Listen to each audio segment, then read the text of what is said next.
नमस्कार दोस्तों, मैं अंकुर उपाध्याय स्वागत करता हूं आप सभी का एक बार फिर से अपनी नई वीडियो में। दोस्तों, मार्केट में जो नीचे है वो तो नीचे है ही है, लेकिन जो ऊपर है उसमें भी हमें ध्यान देना चाहिए। फार्मा क्षेत्र यहाँ पे बढ़िया तेजी बनते हुए दिख रही है और यूएस इंडिया, अब यूएस ईरान बोल बोल के इतना ज़्यादा हो गया है कि इंडिया निकल ही नहीं रहा मुँह से, यूएस ईरान ही निकल रहा है। और इंडिया तो वैसे भी आजकल बड़ा बुरा खेल रहा है भाई साहब। आयरलैंड से हम लोग सीरीज आ रहे हैं, वो बड़े दुख की बात है। खैर, वापस टॉपिक पे आते हैं। इंडिया यूएस के बीच में जो ट्रेड डील है वो आने की संभावनाएं बहुत बढ़ गई हैं, और अगर इंडिया यूएस ट्रेड डील आती है तो उसका एक बेनिफिशियरी फार्मा भी होगा। वैसे तो फार्मा के लिए कुछ नेगेटिव नहीं है, क्योंकि अभी भी जो जेनरिक मेडिसिन हैं वो लोअर टैरिफ पे ही जा रही हैं, बट सेंटिमेंटल डेफिनेटली बूस्ट मिलेगा ही मिलेगा। दोस्तों, फार्मा की बात करी जाए तो आज इंडेक्स में 1% से ज़्यादा की तेजी है, और स्टॉक की बात करी जाए तो सिप्ला को कवर करना चाहूँगा। 1470 पे अभी ट्रेड कर रहा है। आप लोगों को याद होगा भी रिसेंटली इस स्टॉक को मैंने काफ़ी बार इन्वेस्टमेंट पर्पज से डिस्कस किया, जहाँ मैंने आपसे कहा कि भैया देखो, लॉन्ग टर्म के लिए सिप्ला में ना खोने के लिए कुछ नहीं बच रहा। नीचे 1300 1250 रुपये तक आ गया था शेयर, आज 1470 बैठा है।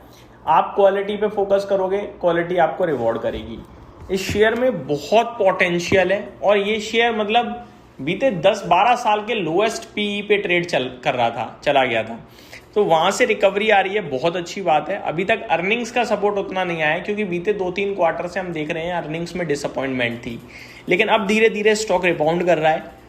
आने वाले समय में देखते हैं कि अर्निंग्स कैसे आती हैं। अगर अर्निंग्स में भी रिबाउंड आया then definitely Cipla will do well from now. अब आता हूं मैं अगले स्टॉक के बारे में बात करता हूं आप सभी के साथ। अगर निफ्टी की बात करी जाए तो लगातार तेजी में ट्रेंट भी रहा है। ट्रेंट के शेयर का भाव अभी 3265 हो चुका है, 1.5% की आज भी तेजी है। अभी रिसेंटली इस स्टॉक ने बोनस ट्रेड करता हुआ दिखा हम सभी को। मैं आपको सिर्फ ये बोलना चाहूँगा कि ट्रेंट के शेयर में ना आपको बेचने का मतलब नहीं बन रहा, और ये मैंने काफ़ी बार डिस्कस भी किया। इस कंपनी का 99 का पीई है करंटली, आपको महंगा लगेगा, लेकिन रिटेल में कौन सी ऐसी कंपनी है जो 100 के नीचे ट्रेड कर रही है, आप बताओ। रिटेल सेगमेंट में जो भी कंपनियां है ना, वो 100, 110, 150 यही वैल्यूएशन मिलते हैं उन्हें। चाहे आप डीमार्ट की बात कर लो, चाहे आप विशाल मेगा मार्ट की बात कर लो, यही वैल्यूएशन पे ट्रेड करती है भाई। नो डाउट अभी बाजार की करेक्शन में, स्टॉक की करेक्शन में वैल्यूएशंस भी थोड़े घटे हैं। डीमार्ट तो बड़े लंबे समय से थोड़ा परेशान भी कर रहा है अपने निवेशकों को, तो थोड़ा 90-95 पे ट्रेड करने लगा, लेकिन नॉर्मली तो डीमार्ट 150-200 पे ट्रेड करता था। तो ट्रेंड में भी काफ़ी पोटेंशियल है, इसीलिए आप सभी के साथ डिस्कस किया था। अभी देखा जाए तो 3266 पे अच्छा कर रहा है, करंट लेवल से थोड़ा सा कम व्यू है इसमें लॉन्ग के लिए। अगला स्टॉक है दोस्तों इटर्नल, 259 रुपीज़ पे ट्रेड कर रहा है अभी, लगभग 1.5% की तेजी है। इसमें भी नीचे 220 रुपये पे आपसे कहा था कि खोने के लिए कुछ नहीं बन रहा। देखो 220, 225 पे अगर हम लेते हैं तो 275, 300 में दिख जाएगा एक बार, और वहाँ पे हम चाहें तो प्रॉफिट बुक कर सकते हैं। लेकिन 300 पे लेने के बाद हमें इंतजार थोड़ा लंबा करना पड़ेगा। नो डाउट ब्रोकरेजेस 350, 400 की बात करती हैं, लेकिन आपको ये समझ में आना चाहिए कि आप 3 लाख करोड़ के मार्केट कैप पे अगर लेते हो इटर्नल को, तो फिर आप पैसा कब बनाओगे? क्योंकि कंपनी बहुत अच्छी है, कामकाज अच्छा चल रहा है, लेकिन 3 लाख करोड़ पे प्रॉफिट कहाँ है? प्रॉफिट तो वही लिमिटेड है। आप सर्विस फी बढ़ा के अपना मुनाफा बढ़ा लेते हो एकदम से, लेकिन मार्जिन तो आपके कोई खास है नहीं ना, तो फिर दिक्कत थी। 670 के पीई पे अभी ट्रेड कर रहा है, बट क्योंकि आगे पोटेंशियल है इसीलिए ट्रेड कर रहा है इस भाव पे भी। तो 220 से 258 खड़ा है। जब भी 240 के करीब मिले आप इसमें निवेश करो। 265-75 ये आपके प्रॉफिट बुकिंग के जोन है। बाजार ने सहारा दिया तो ये 300 भी जाएगा और 320 भी जाएगा, वहाँ पे आपको और अच्छा मुनाफा होगा। तो ये आपके लिए कुछ स्टॉक्स थे जो अच्छा कर रहे हैं। अब एक बार बाजार पे अपडेट देना चाहूँगा।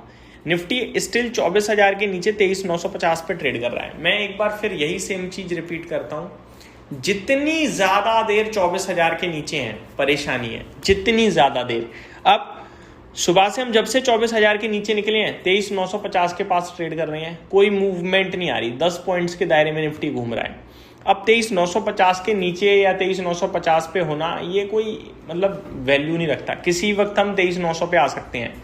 अब यहाँ पे हमें स्ट्रेंथ ज़्यादा चाहिए होगी 24,000 पार करने के लिए, और अगर क्लोजिंग बेसिस पे हम 24,000 के ऊपर आ गए तो फिर अच्छी बात है। उम्मीद करेंगे कि कल हम 24,100 24,150 की तरफ जाएं, लेकिन अगर क्लोजिंग बेसिस पे भी हमारा यही हाल रहा तो थोड़ा और गिर सकते हैं, जिसकी संभावनाएं अभी मेरे को ग्लोबल मार्केट को देख के तो नहीं लग रही हैं, क्योंकि ग्लोबल मार्केट्स ठीक दिख रही हैं। अगर मैं एशिया की बात करूं तो अब तो ज़्यादातर मार्केट हरे निशान में आ गए हैं। यूरोप की बात करें तो यहाँ फ्लैटिश टाइप कामकाज है, जैसे फ्लैट है फिट्सी, डेक्स की बात करें ये फ्लैट है, कैक में आधे % की गिरावट ज़रूर दिख रही है।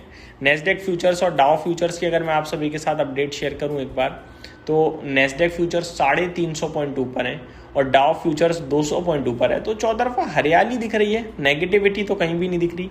फिर भारतीय बाजार क्यों गिर रहा है समझ में नहीं आ रहा। उम्मीद करते हैं कि सेकंड हाफ में अपना मार्केट भी अच्छा करे और ऊपर की तरफ आए ग्लोबल के सपोर्ट की वजह से। ये मेरी तरफ से अपडेट थी, उम्मीद करता हूँ जानकारी पसंद आई होगी। Thank you so much for watching this video. Have a great day guys.